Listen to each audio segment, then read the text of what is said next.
Napoleon Bonaparte France की साम्राज्य पर उसका आधिपत्य था।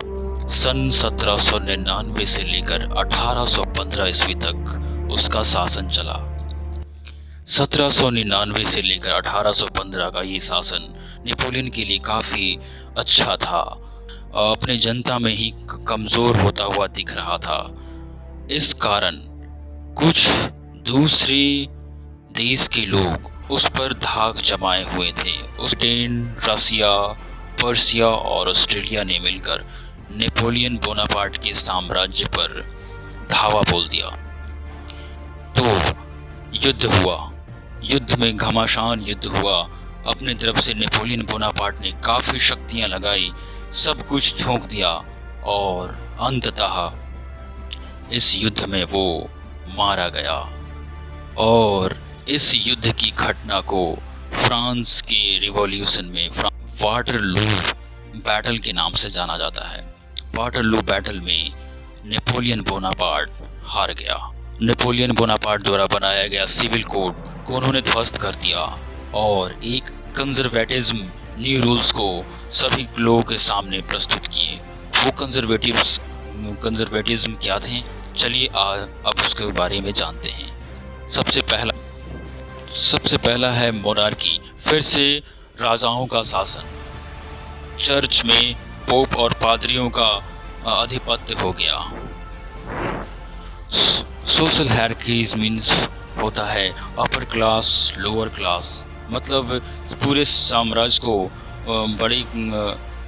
बड़े वर्गों में और छोटे वर्गों में बांटकर उन्होंने पहले वाले फिर से नियम को लाकर खड़ा कर दिया।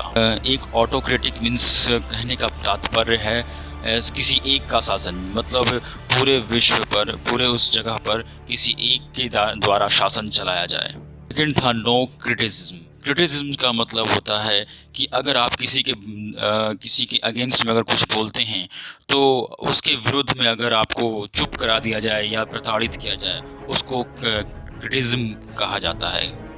तीसरे नंबर में सेंसरशिप्स लाया गया।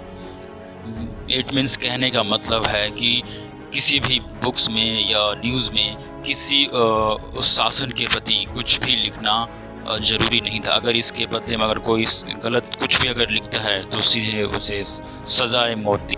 ट्रीटी ऑफ वियना कहने का मतलब है इसमें ब्रिटेन, पर्शिया, रशिया और ऑस्ट्रेलिया साथ में मिलकर एक नियम को पारित किए और उस नियम के अंतर्गत क्या क्या हुआ, चलिए इसके बारे में देखते हैं। पहले दो पॉइंट्स के बारे में जो आप जानेंगे, उस दो पॉइंट्स में फ्रांस से रिलेटेड होंगे।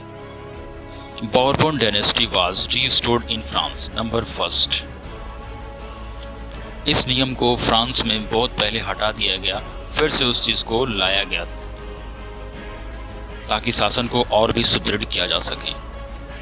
States were set up on the boundaries of the France to prevent the French expansions in future।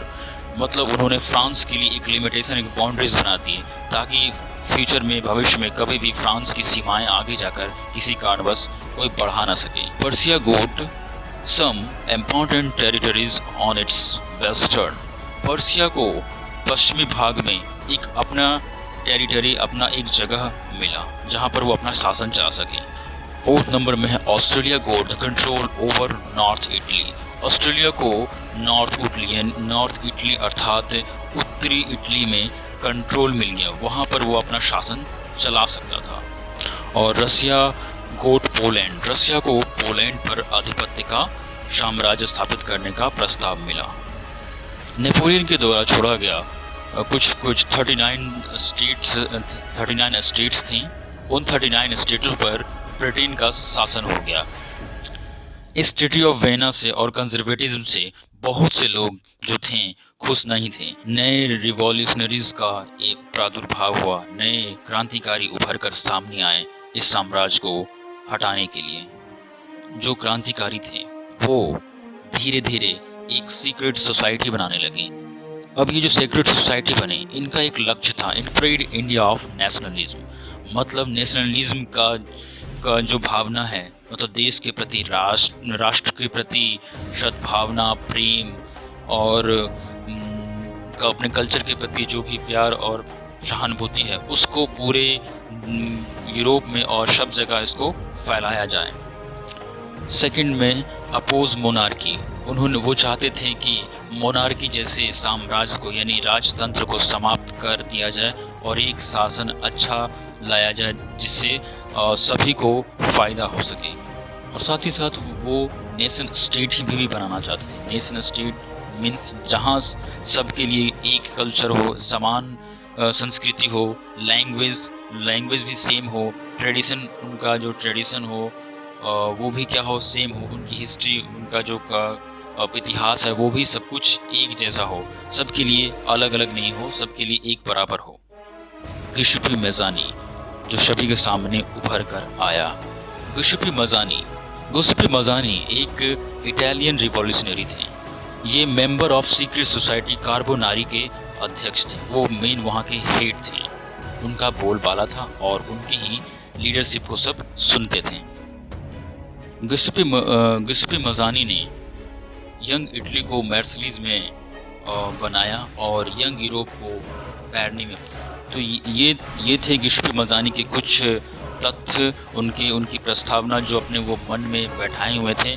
आगे आने वाले क्लासेस में हम लोग इससे रिलेटेड और भी जानकारी को प्राप्त करेंगे। व्यूअर्स, आज के लिए इतना ही।